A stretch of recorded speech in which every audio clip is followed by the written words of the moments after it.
Coucou, et oui, j'ai une tasse Adventure Time.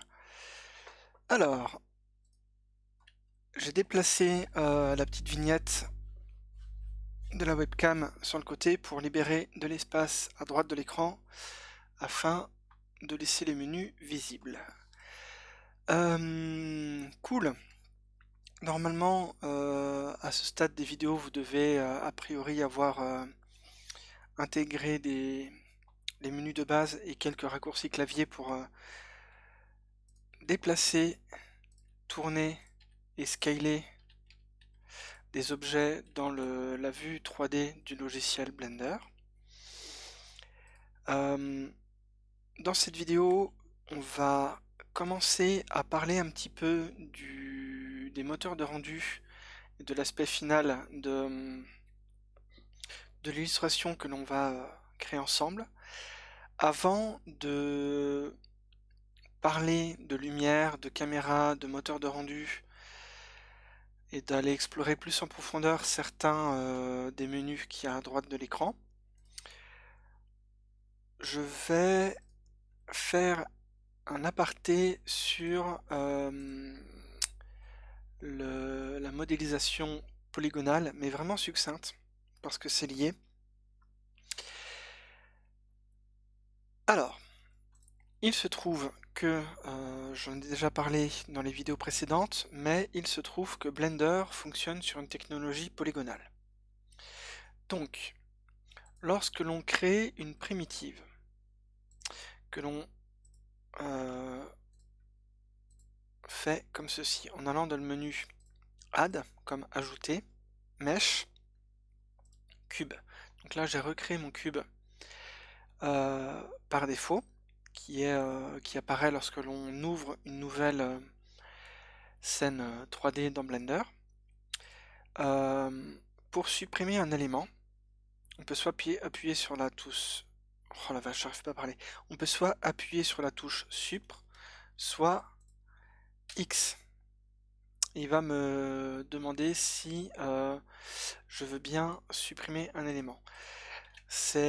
Ça rajoute une étape supplémentaire dans la suppression, mais ça permet d'avoir des options supplémentaires lorsque l'on veut supprimer que certaines parties d'un élément 3D. Lorsque je sélectionne une primitive, donc je peux en créer d'autres, je peux par exemple me créer un cylindre,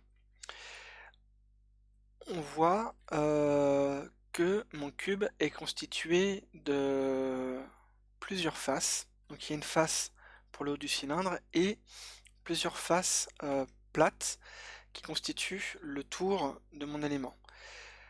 En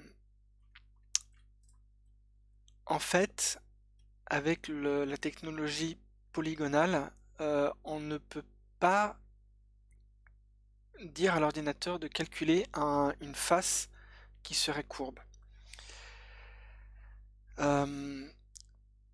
Pour la simple raison que dans cette technologie, chaque face est constituée au minimum de 3 points. Alors, on va voir ça tout de suite. Une face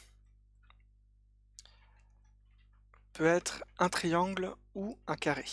Donc, d'un point de vue mathématique, un triangle est constitué de 3 points, une face de 4. Alors, je ne sais pas si vous entendez, il commence à pleuvoir sur mon Velux. Ça vient rajouter une petite ambiance auditive.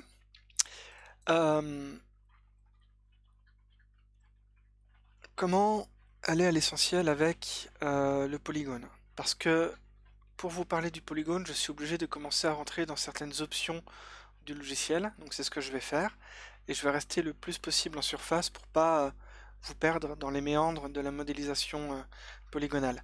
Là, c'est vraiment une introduction, on reste sur les notions élémentaires. Mon objet, ici je suis en Object Mode, si je passe en mode Edit, je passe dans un mode d'édition alternatif, et là on voit que Blender m'affiche en sélection orange tous les éléments qui sont constitutifs de mon mesh 3D. Alors, pour revenir en Object Mode ou switcher en Edit Mode, il suffit que j'appuie sur Tab. C'est le raccourci clavier pour passer de l'un à l'autre. En mode Edit Mode, vous voyez qu'il y a plus d'options de déplacement et d'édition. On verra ça plus tard. Là, c'est vraiment une introduction. Donc je vais supprimer mon cylindre et je vais déjà vous montrer à partir d'un cube. Alors, le raccourci clavier pour créer, ouvrir cette fenêtre-là et donc créer un mesh, c'est Maj A.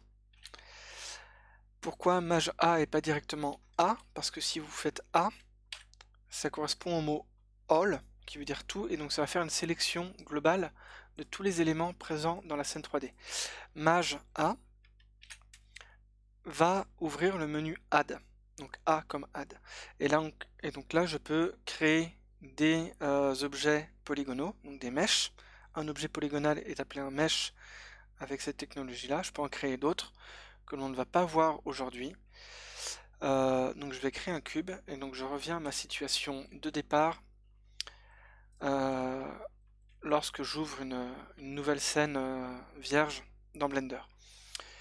Si j'appuie sur Tab, je passe en mode Edit, et là, Blender me sélectionne toutes mes faces de mon modèle 3D. Donc si je clique dans le vide, il me désélectionne les éléments constitutifs de mon modèle 3D. Et on peut savoir visuellement qu'on est en mode édition parce que c'est marqué ici, mais aussi parce que il m'affiche des petits cercles noirs pour montrer que l'on peut sélectionner les angles, donc les points constitutifs de mon objet 3D. Je peux sélectionner les points, je peux sélectionner les arêtes et je peux sélectionner les faces. Lorsque je sélectionne un point, je peux le déplacer avec le gizmo de la même manière que je déplacerai un objet. Sauf que cette fois-ci, je déplace un des coins de mon cube. Donc si on tourne autour, on voit qu'il ne s'agit plus vraiment d'une véritable forme cubique en termes de volume. Par contre, en termes de topologie, c'est toujours un mesh polygonal qui a autant de faces, d'arêtes et de points qu'un cube. Je peux faire CTRL Z pour annuler mon déplacement. Je peux aussi tout à fait rester en mode de sélection multiple comme précédemment, comme s'il s'agissait d'un objet. Je peux sélectionner mon point et appuyer sur G pour grab, G comme grab, comme prendre en anglais, et avoir un déplacement fluide, un déplacement libre par rapport à la vue de la caméra. Et encore une fois, si j'appuie sur G, X, je contrains mon déplacement de mon vertex sur l'axe X, G, Y, c'est sur l'axe Y, G, Z, dans la hauteur. Vous avez compris. Et on peut faire la même chose en sélectionnant ici les edges.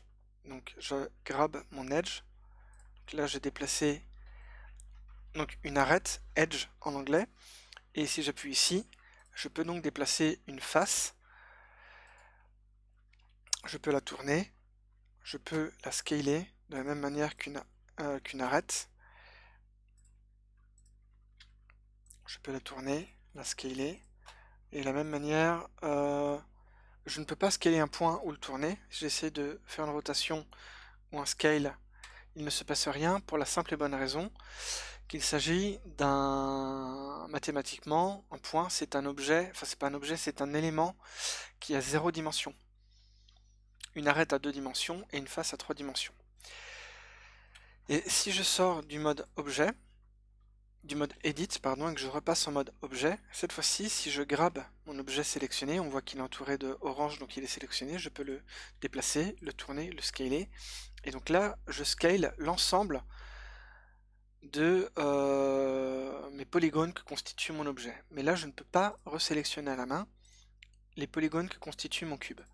Je vais en créer un nouveau. J'appuie sur X pour le delete, Maj A pour ajouter un cube, Tab pour passer en mode édition, et pour sélectionner par exemple automatiquement soit une face, un edge ou un vertex quand je clique dessus. Ici je ne peux que sélectionner un edge, ici qu'un edge, ici qu'une face. Si je maintiens Maj enfoncé pour sélectionner les icônes, là je peux sélectionner les éléments que je veux. Je peux même sélectionner un vertex et une face si j'en ai envie pour les tourner ou les scaler, etc.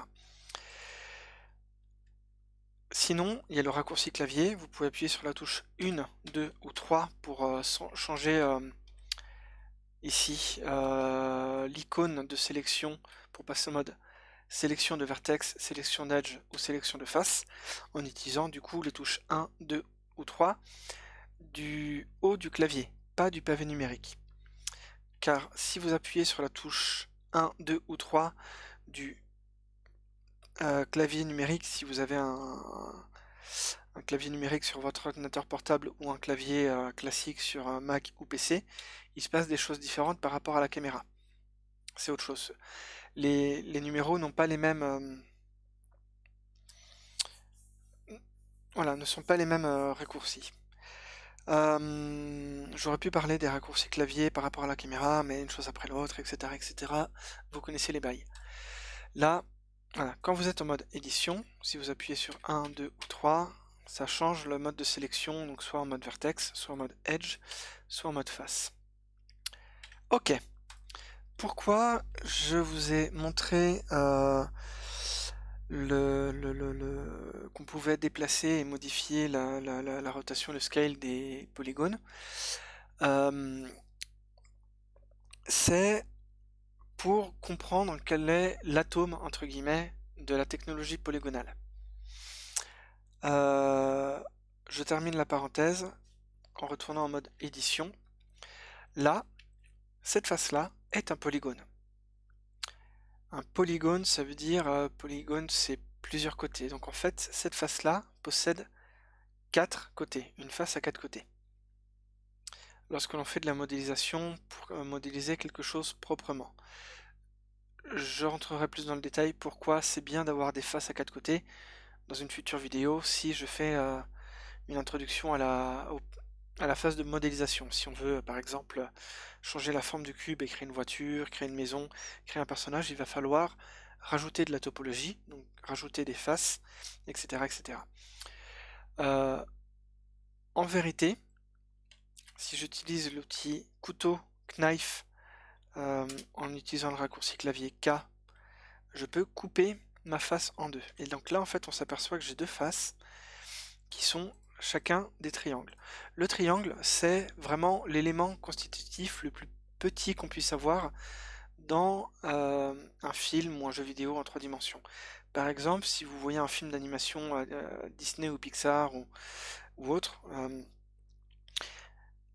imaginons que vous pouviez zoomer sur un personnage qui serait peut-être très réaliste, où on voit il y a les yeux qui sont modélisés, le grain de la peau. Si vous arriviez à zoomer très proche du personnage, vous commencerez à voir, alors en vrai non, mais en théorie vous devriez voir les triangles ou les carrés constitutifs des personnages 3D, des éléments 3D. Voilà, alors j'ai utilisé l'outil Knife avec le raccourci clavier K que l'on peut retrouver ici pour vous montrer qu'on pouvait avoir des triangles. On ne peut pas couper un triangle, enfin si on peut couper un triangle, mais ça redonne un triangle, et donc voilà. Mathématiquement, le triangle c'est le polygone le plus petit que l'on puisse avoir mathématiquement en 3D. Mais même toute la branche mathématique qui concerne la topologie, c'est la même chose. En fait, le médium 3D est contraint par des lois universelles mathématiques. Pourquoi je vous montre ça? Là, on a une forme extrêmement géométrique avec des angles à 90 degrés. On a un cube. L'angle entre la face du haut et la face de droite, là, sont vraiment perpendiculaires, sont à 90 degrés. Dans le cas d'un cylindre, donc je supprime mon cube en appuyant sur X, Maj A ou Shift A, c'est pareil, pour créer un polygone, je crée un cylindre. Si je passe en mode édition, on voit bien que l'on peut sélectionner différentes faces. Donc j'appuie sur la touche 3 de mon clavier pour passer en mode sélection de face. Je peux sélectionner la face du haut. Je peux sélectionner les faces sur les côtés. Donc les faces sur les côtés sont hautes mais fines et sont des faces avec 4 côtés. Et la face du haut, Je ne sais pas pourquoi Blender crée ça, ce n'est pas propre, mais on a vu du haut, si on passe en mode sélection de points, il y a plein de points que constitue cette face. Donc on a une face qui a beaucoup de côtés, et plus on a de polygones pour constituer ce cercle, donc plus on a d'arêtes en quelque sorte, plus on a d'edge, pour utiliser le terme anglais, plus le, le cylindre paraîtra organique et moins géométrique. Là, vu de dessus, on arrive quand même à sentir des mini-angles euh,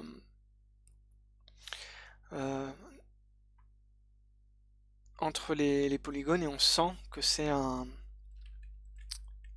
objet mathématique. Et on voit très clairement les différentes faces. Il y a deux solutions pour gommer visuellement le fait que mon objet est en low poly, low comme L-O-W qui veut dire peu en anglais, poly, polygone, donc il y a peu de polygones sur mon objet. C'est un objet qui est donc en low poly. C'est le terme technique pour parler de cette étape très minimaliste de création de volume. Alors, je peux augmenter le nombre de polygones autour de mon cylindre. Donc si je crée un élément, vous vous souvenez, il y a ici une petite fenêtre qui s'ouvre avec une petite flèche pour étendre les options de création de mon objet. Alors si je clique dans le vide, cette fenêtre disparaît. Je vais être obligé d'en recréer un pour réavoir les options. Ici, je peux choisir le radius de l'objet, donc son rayon, sa taille, sa hauteur, donc depth qui veut dire profondeur, donc la profondeur de l'objet, sa position, etc., etc. Donc je laisse à 0. Et on peut choisir le nombre de polygones que constitue le tour du cercle. Là, il y en a 32. Il y a donc 32 vertex qui font le tour de ma face. Vertex qui veut dire point en anglais, edge, arête, face, face. Donc il y a 32 faces autour de mon cylindre. Je peux, par exemple, multiplier par 2 en mettant 64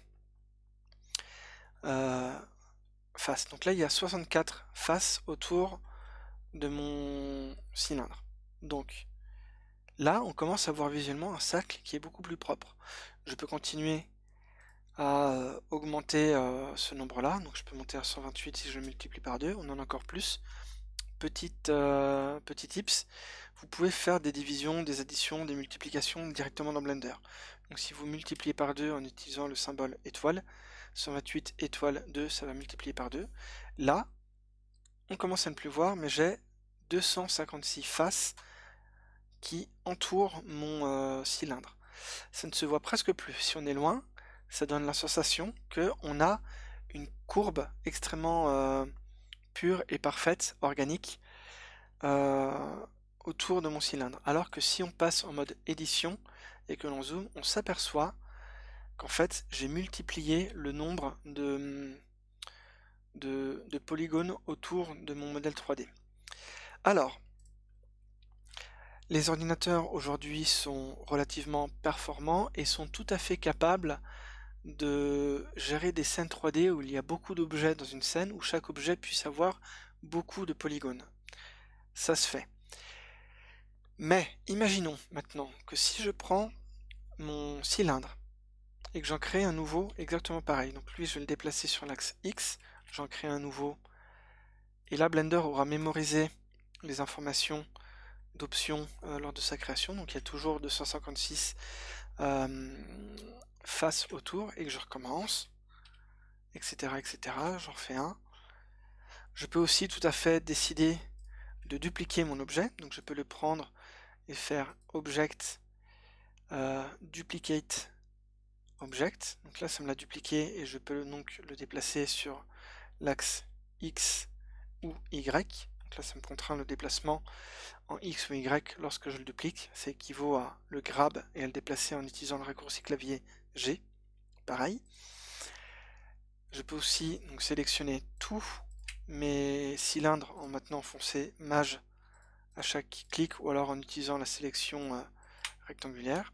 Je fais donc Maj D pour déplacer mes éléments. Je recommence, je peux aussi les sélectionner dans le planer et les dupliquer. Donc là on voit que ça va. Je peux en dupliquer pas mal. La scène 3D ne rame pas, il n'y a pas de bug. Mais si je sélectionne tous mes éléments et que je passe en mode édition, on voit que ça commence à faire beaucoup de polygones au sein de ma scène 3D. En vrai, ça va, c'est encore gérable, mais imaginons que vous voulez commencer à créer une forêt où chaque arbre, donc on peut créer des arbres comme ça, et en faire plein, et créer une forêt gigantesque, en dupliquant ces cylindres-là pour créer des arbres. La scène 3D ne sera pas du tout optimale, et l'ordinateur, qui je vous rappelle est un calculateur, je vais supprimer les autres. Voilà, lui je vais le remettre en 0. Pareil pour ça.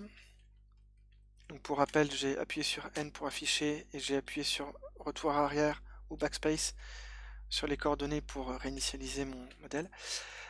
Si je fais ça, ça va saturer la mémoire de l'ordinateur. Aussi bien ça va, si vous sauvegardez votre scène 3D, elle va peser de plus en plus lourd sur votre disque dur en termes d'octets. Et la mémoire vive, qui permet de calculer en temps réel la scène 3D, va devenir très saturée et votre ordinateur va commencer à être ralenti, à être saccadé, et peut-être même que le logiciel Blender va cracher, et va quitter, ou dans le pire des cas, vous allez devoir ouvrir le gestionnaire de tâches de Windows et forcer la fermeture du logiciel. Parce que, en fait, mathématiquement, Blender va devoir calculer la position de chacun des points dans l'espace. Chaque point que je clique là, on voit qu'il a une coordonnée globale et locale dans le monde. Il y a des moyens pour avoir visuellement un objet qui est apparemment rond, mais avec peu de polygones.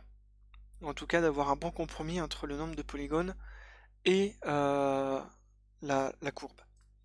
Donc je vais supprimer cet élément-là. Je vais recréer un cylindre à 32. Merde, j'ai cliqué dans... Pardon, j'ai dit un gros mot. Oh là là. Vertice, je vais en remettre 32. Oh, ça va, on est sur YouTube, hein, on a le droit. Voilà, donc là on voit très clairement les polygones. Crotte de merde. J'ai envie de dire d'autres gros mots du coup, mais je vais éviter. Si c'est ça, je bois du café. Comme ça, je vous fais plein de bruits de bouche qui vont faire quitter la, la chaîne YouTube. Ok.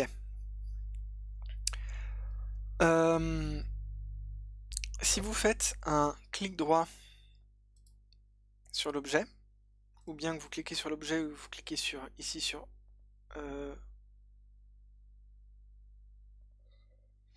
oui, sur objet. Donc la fenêtre objet correspond au clic droit. Ah, pas tout à fait. J'utilise peu ces menus là, c'est pour ça que je ne me souviens pas exactement des correspondances. Si vous faites un clic droit sur l'objet ou alors que vous allez dans le menu objet, vous avez ici Shade Smooth. Donc je vais faire un clic droit, je vais faire Shade Smooth.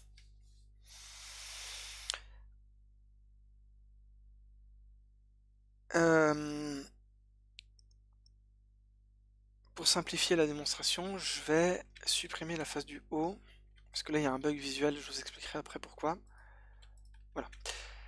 Donc là j'ai fait un Shade Smooth, donc si on passe en mode édition en appuyant sur Tab, on a toujours le même nombre de polygones, et si on va vue de dessus, on sent les angles, mais pourtant dans ma vue 3D, si je passe en mode Object, donc si Blender arrête de m'afficher les edges avec le système de surlignage noir, on a visuellement presque l'impression que mon objet est lisse et donc comme s'il avait beaucoup de polygones, ce qui n'est pas le cas.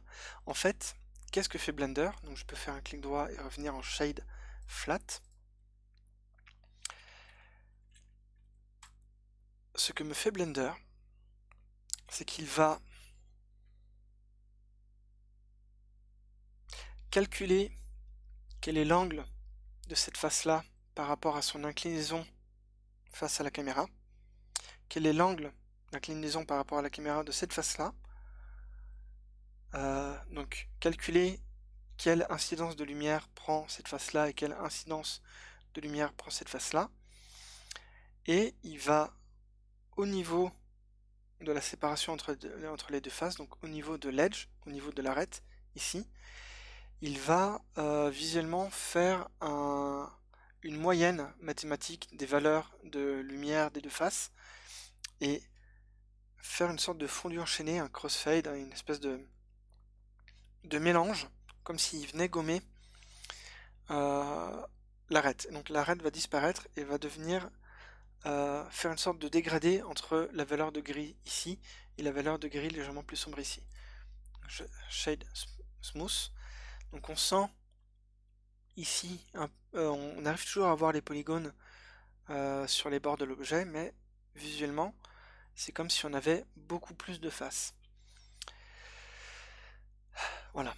Et si je crée un nouveau cylindre, alors ça marche très très bien sur une sphère. Si je vais sur une sphère, on voit clairement qu'il y a 32 segments et 16 rings dans la hauteur. Ok. Si je fais Shade Smooth, visuellement, ça donne une sphère qui est lisse. Pourtant, sur les bords, on arrive à sentir qu'il s'agit bien de polygones. On sent que ça fait des angles ici. Alors, si je refais ça sur mon cylindre qui est la face du haut et la face du bas, si je fais Shade Smooth, ça me fait un bug, tout simplement parce qu'il va essayer de me faire le mix de lumière entre l'ensemble de ces faces-là et la face du haut.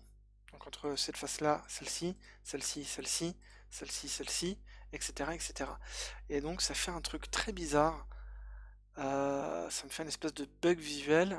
Mon volume est conservé, mais visuellement, il essaye de me le représenter comme si c'était une sphère. C'est assez bizarre.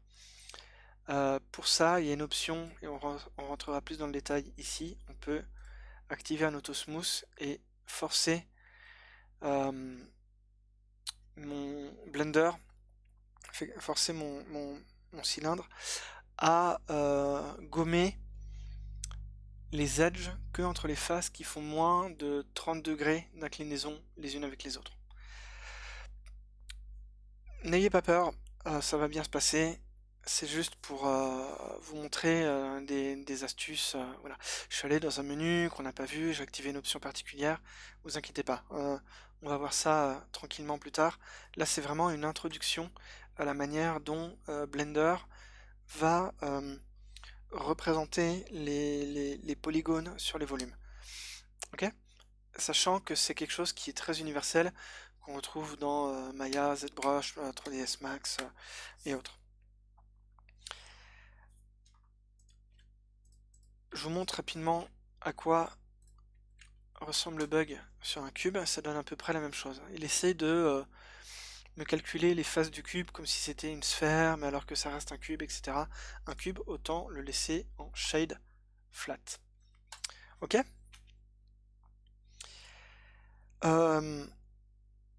J'avais dit dans la vidéo précédente qu'on allait commencer à voir la lumière. Alors en fait, on va le faire dans la vidéo d'après.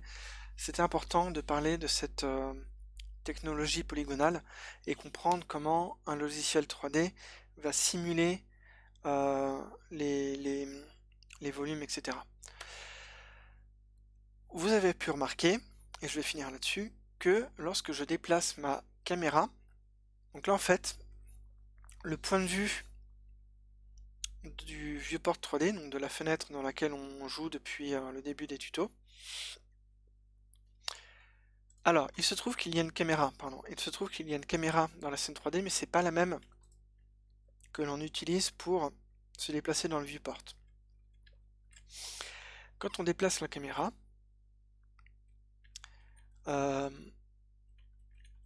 vous voyez que la lumière sur le cube va changer. Comme si, en fait, il y avait une sorte de de lumière qui était attachée à la caméra et qu'on éclairait tout le temps, comme si on avait une lampe torche ou une ampoule, et qu'on éclairait tout le temps là où on regardait. Ça se voit parce que là, la face qui est sur le côté est grise, elle est très inclinée par rapport à la caméra, et donc l'angle d'incidence de la lumière qui provient de la caméra euh, arrive sur le côté, et donc ça c'est de la physique. Cette face-là prend peu de lumière, mais si on se dirige sur le côté, c'est elle qui va être la plus claire et la plus éclairée. Pareil pour la face du haut, si on change d'inclinaison. Ça fonctionne comme ça parce que Blender ici va simplifier le calcul et le rendu de la lumière au maximum avec une scène 3D où tous les objets sont en niveau de gris et où il n'y a qu'une seule lumière qui provient de la caméra.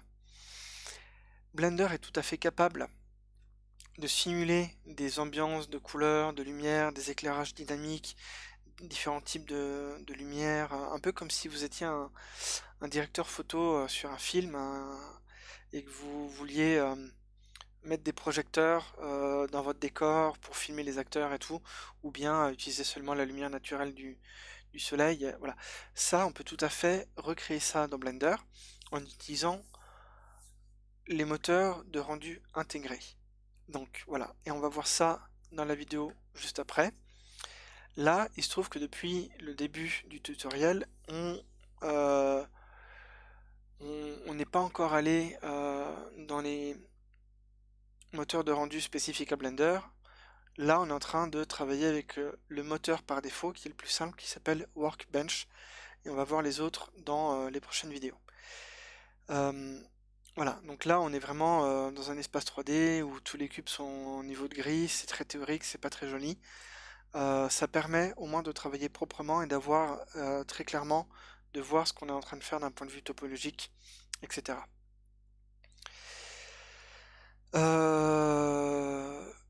Voilà, je pense que c'est suffisant pour cette vidéo. On va s'arrêter là et dans la prochaine vidéo, on va voir les moteurs de rendu et les différents types de lumière qui nous permettent de créer des éclairages dans Blender. À bientôt.